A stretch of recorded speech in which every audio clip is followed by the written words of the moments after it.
नमस्कार, आप देख रहे हैं एमपी न्यूज। मैं हूं निधि और स्वागत आपका एमपी न्यूज की खास पेशकश न्यूज रूम में, जहां हम चर्चा करने वाले हैं कुछ खास अपडेट्स को लेकर। वैसे मध्य प्रदेश में अभी देखें तो चुनावी सरगर्मियां काफी चरम पर हैं और उपचुनाव की आहट से पहले ही तैयारियां भी जोर शोर से चल रही है। इस सब के बीच कांग्रेस को एक बड़ा झटका मिला है। आपको बता दें, मध्य प्रदेश में कमलनाथ सरकार का साथ देने वाली बहुजन समाज पार्टी भी अब प्रदेश की 27 सीटों पर उपचुनाव लड़ने जा रही है। पार्टी ने उपचुनाव में अपने प्रत्याशी उतारने का फैसला लिया है और ये फैसला कांग्रेस को खास तौर पर भारी पड़ सकता है। जब प्रदेश में कमलनाथ सरकार थी तो उस दौरान बसपा ने कांग्रेस को अपना समर्थन दिया था, लेकिन अब हर सीट पर बसपा के भी चुनाव लड़ने से कांग्रेस का वोट बैंक प्रभावित हो सकता है।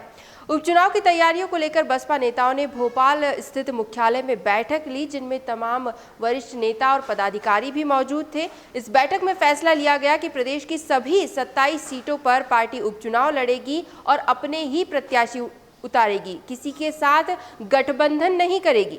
बसपा ने प्रत्याशी चयन को लेकर भी कवायद तेज कर दी है। तो अब चुनावी मैदान में बहुजन समाज पार्टी के प्रत्याशी उतरने से कांग्रेस की मुश्किलें बढ़ती नजर आ रही हैं। अब कांग्रेस की क्या रणनीति होगी, इसे लेकर ये देखना भी लाजमी होगा। अगली अपडेट, मध्य प्रदेश में ज्योतिरादित्य सिंधिया की सक्रियता काफी नजर आ रही है। अब ग्वालियर चंबल संभाग में सिंधिया एक व्यापक पैमाने पर सदस्यता अभियान चलाने वाले हैं। खबरों में है कि ग्वालियर चंबल संभाग में सिंधिया कई ऐसे कांग्रेसियों को कांग्रेस छोड़कर भाजपा की सदस्यता दिलाने जा रहे हैं जो कभी स्वर्गीय माधवराव सिंधिया या ज्योतिरादित्य सिंधिया के कट्टर समर्थक रहे हैं। इसके लिए बाकायदा ग्वालियर चंबल अंचल में बीजेपी के नेतृत्व में एक व्यापक पैमाने पर सदस्यता अभियान चलाया जाएगा, जिसके अंतर्गत 22 अगस्त को ग्वालियर, 23 अगस्त को मुरैना और 24 अगस्त को भिंड के कार्यकर्ताओं का सदस्यता अभियान चलेगा। इस अभियान में मुख्यमंत्री शिवराज सिंह चौहान, गृह मंत्री नरोत्तम मिश्रा, भाजपा प्रदेश अध्यक्ष वीडी शर्मा और केंद्रीय मंत्री नरेंद्र सिंह तोमर भी शामिल होने वाले हैं। इस अभियान से पार्टी को बड़ी उम्मीदें हैं और ये भी माना जा रहा है कि हजारों लोग कांग्रेस का दामन छोड़कर बीजेपी का साथ देने वाले हैं और उपचुनाव से ठीक पहले अगर ये सदस्यता अभियान सफल हो जाता है तो बीजेपी के लिए ये काफ़ी बड़ी मदद होगी, लेकिन कांग्रेस की मुश्किलें उतनी ही और बढ़ जाएंगी। वैसे भी इन क्षेत्रों में अगर देखें तो ज्योतिरादित्य सिंधिया का खासा प्रभाव है, इसलिए सिंधिया समर्थक अब भाजपा का साथ देंगे और इस अभियान को रोकने के लिए ये भी देखा जा रहा है कि कांग्रेस की जब प्रतिक्रिया इस अभियान को लेकर सामने आई है उसमें ये कहा जा रहा है कि पहले से जो सदस्य हैं उन्हें ही दोबारा सदस्यता दिलाई जा रही है और साथ ही साथ फर्जीवाड़े का नाम भी दिया गया है इस अभियान को लेकर। खैर, अगस्त माह के अंत में ये अभियान होने वाला है। सदस्यता अभियान भाजपा का ये सफल होता है, असफल होता है, क्या होता है ये देखेंगे हम। लेकिन अगर फिर से कांग्रेसी अपना कांग्रेस का साथ छोड़कर भाजपा में शामिल होते हैं तो यहाँ पर भाजपा को बड़ी मदद मिलेगी, लेकिन कांग्रेस की मुश्किलें काफ़ी हद तक बढ़ जाएंगी, जो कि उपचुनाव के लिहाज से बिल्कुल भी ठीक नहीं होगा। अगली अपडेट की तरफ बढ़ेंगे। मध्य प्रदेश में शासकीय नौकरी सिर्फ प्रदेश के युवाओं को ही दी जाएगी। मंगलवार को इस बात की घोषणा मुख्यमंत्री शिवराज सिंह चौहान ने की थी और इसके लिए आवश्यक कानून भी बनाया जा रहा है। भाजपा भले ही इसे ऐतिहासिक कदम बता रही है, लेकिन कांग्रेस ने इस फैसले को लेकर आपत्ति दर्ज कराई है और कई सवाल खड़े किए हैं। पूर्व मंत्री सज्जन सिंह वर्मा ने इसे लेकर अब भाजपा पर हमला बोला है और कहा है कि भाजपा सरकार रोज नई घोषणाएं और भ्रष्टाचार के नए आयाम स्थापित कर रही है। 2014 में प्रधानमंत्री नरेंद्र मोदी ने 2 करोड़ नौकरियां देने की बात कही थी, लेकिन किसी को भी रोजगार नहीं मिला। अब प्रदेश भाजपा भी उसी नक्शे कदम पर चल रही है। वर्मा ने यह भी कहा कि संविधान के अनुसार 100% नौकरी प्रदेश के ही लोगों को देना मुश्किल है, कठिन है। प्रदेश सरकार युवाओं को झूठे सपने दिखा रही है, सपने दिखाकर उन्हें तोड़ने का काम कर रही है। बहुत तकलीफ होगी इससे प्रदेश के युवाओं को। साथ ही भाजपा पर निशाना साधते हुए उन्होंने कहा कि सरकार नौजवानों के सपने चूर चूर करने वाली सरकार है। उन्होंने युवाओं से अपील करते हुए कहा कि एक बार फिर कांग्रेस को मौका दें, कांग्रेस का साथ दें और भाजपा से बदला लें। एक बार फिर अब इस फैसले को लेकर भी बीजेपी और कांग्रेस आमने सामने है। अगली अपडेट पर नजर डालेंगे। अब PM street vendor Atmanirbhar Nidhi योजना। इस योजना में मध्य प्रदेश पूरे भारत में टॉप पर बना हुआ है, नंबर 1 पर बना हुआ है। नगरीय विकास एवं आवास मंत्री भूपेंद्र सिंह ने बताया कि प्रदेश में अब तक 58,476 स्ट्रीट वेंडर्स को 10-10 हजार रुपए का ब्याज मुक्त लोन स्वीकृत किया जा चुका है, जो कि देश में कुल स्वीकृत प्रकरणों का 47% से भी अधिक है। और अगस्त माह के अंत तक 1 लाख से अधिक स्ट्रीट वेंडर्स का लोन और स्वीकृत कर दिया जाएगा।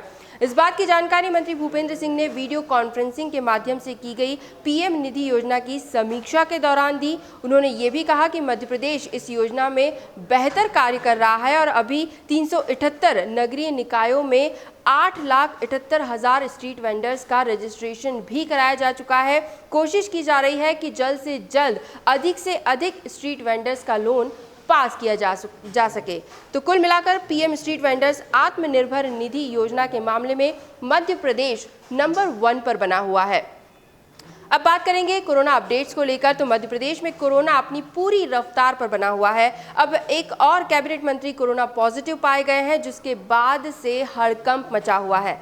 कैबिनेट मंत्री मोहन यादव की कोरोना रिपोर्ट पॉजिटिव आई है, जिसके बाद उन्हें इंदौर के अरविंदो अस्पताल में भर्ती कराया गया है। उन्होंने खुद ट्वीट कर इस बात की जानकारी दी है। गौरतलब है कि मंत्री यादव एक दिन पहले ही राज्यसभा सांसद ज्योतिरादित्य सिंधिया के उज्जैन दौरे के पूरे समय उनके साथ मौजूद थे और इस दौरान और भी कई भाजपा सदस्य उनके संपर्क में आए थे। देर शाम मंत्री यादव की कोरोना रिपोर्ट पॉजिटिव आने के बाद से ही हड़कंप की स्थिति बनी हुई है। हालांकि निकट संपर्क में आए लोगों से होम क्वारंटीन होने की अपील भी की गई है।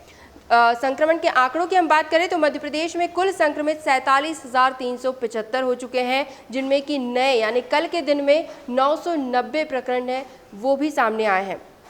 मौत की बात करें कोरोना मरीजों की तो कल के दिन में 13 मरीजों की मौत हुई है प्रदेश में, जिससे कि कुल मौत का आंकड़ा 1,141 तक जा पहुंचा है। राजधानी भोपाल में एक बार फिर एक बड़ा आंकड़ा सामने आया है। 199 नए पॉजिटिव मरीज मिले हैं। इसके बाद कुल संक्रमितों की संख्या 8,885 तक पहुंच गई है। वैसे भोपाल में रोजाना करीब 2,000 सैंपल्स लिए जा रहे हैं, लेकिन रिपोर्ट के लिए इंतजार करना पड़ रहा है, वेट करना पड़ रहा है और यही एक बड़ी वजह माना जा रहा है कि संक्रमण तब तक और फैल चुका होता है। जब तक रिपोर्ट आती है मरीजों की, तब तक वे कई और लोगों के संपर्क में आ जाते हैं, जिससे कि संक्रमण और फैल रहा है। इंदौर शहर की बात करें तो इंदौर में 179 नए प्रकरण सामने आए हैं कोरोना के, जिससे कुल संक्रमितों का आंकड़ा 10,370 तक जा पहुंचा है। 64 मरीज कल के दिन में स्वस्थ हुए हैं, डिस्चार्ज होकर घर लौटे हैं। वहीं एक मरीज की मौत भी हुई है, जिससे कुल मौत का आंकड़ा 346 तक जा पहुंचा है। स्वास्थ्य विभाग इंदौर में लगातार ये दावा कर रहा है कि यहाँ पर सैंपलिंग बढ़ा दी गई है, टेस्टिंग क्षमता बढ़ गई है, इसलिए बड़ी संख्या में कोरोना पॉजिटिव नए मरीज पाए जा रहे हैं। ये जो बड़ी संख्या दिखाई जा रही है वो इसलिए क्योंकि शहर में सैंपलिंग बढ़ा दी गई है। इसी तरह अन्य जिलों की अगर हम बात करें तो पिछले 24 घंटों में जबलपुर 88, ग्वालियर 83, उज्जैन 21, खरगोन 34, नीमच 24, बड़वानी 17, सागर 20, धार 24 और रतलाम 18 ये है नए संक्रमितों की संख्या जो अलग अलग जिलों में पाई गई है। और इसी को देखकर हम अंदाज़ा लगा सकते हैं कि किस रफ्तार से कोरोना संक्रमण तेज़ी से मध्य प्रदेश में अपने पैर पसार रहा है।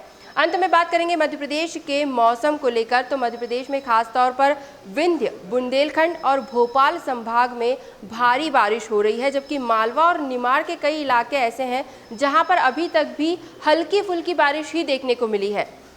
मध्य प्रदेश के 9 जिले ऐसे हैं जहां पर 22 से 36% तक कम बारिश हुई है, जिनमें छतरपुर, कटनी, नरसिंहपुर और सागर भी शामिल है। इसके अलावा बीते 24 घंटों की अगर हम बात करें तो रायसेन में सबसे ज़्यादा 7 इंच पानी बरसा है। इसके अलावा बैतूल, मंडला, जबलपुर और सागर में भी लगातार तेज़ बारिश हो रही है और इस इलाके के कई नदी नाले भी उफान पर है और जगह जगह जल जमाव की स्थिति भी बनती जा रही है। मौसम विभाग के पूर्वानुमान के अनुसार प्रदेश के कई जिलों में अभी भी तेज बारिश के आसार बने हुए हैं। बंगाल की खाड़ी में बना सिस्टम प्रदेश पर अच्छा असर डाल रहा है और वहीं मध्य प्रदेश के 23 जिलों को लेकर मौसम विभाग ने बारिश का अलर्ट जारी किया है, जिसमें खासतौर पर रीवा, सतना, अनूपपुर, खंडवा, खरगोन, अलीराजपुर, झाबुआ, सीहोर और इसके आसपास के कुछ जिले शामिल है, जहां पर भारी बारिश का अलर्ट जारी किया है मौसम विभाग ने। तो एमपी न्यूज़ की न्यूज़ रूम से फिलहाल यही अपडेट्स। लगातार और भी खबरें और भी जानकारियां हम आप तक जरूर पहुंचाते रहेंगे। बस आप बने रहिए हमारे साथ और देखते रहिए एमपी न्यूज़। धन्यवाद। एमपी की नब्ज, एमपी का हाल, मध्य प्रदेश की हर खबर एमपी न्यूज़ टीवी के साथ। लगातार खबरों के लिए सब्सक्राइब करें हमारा YouTube channel MP news TV. Latest updates के लिए बेल आइकन दबाना जरा भी न भूलें।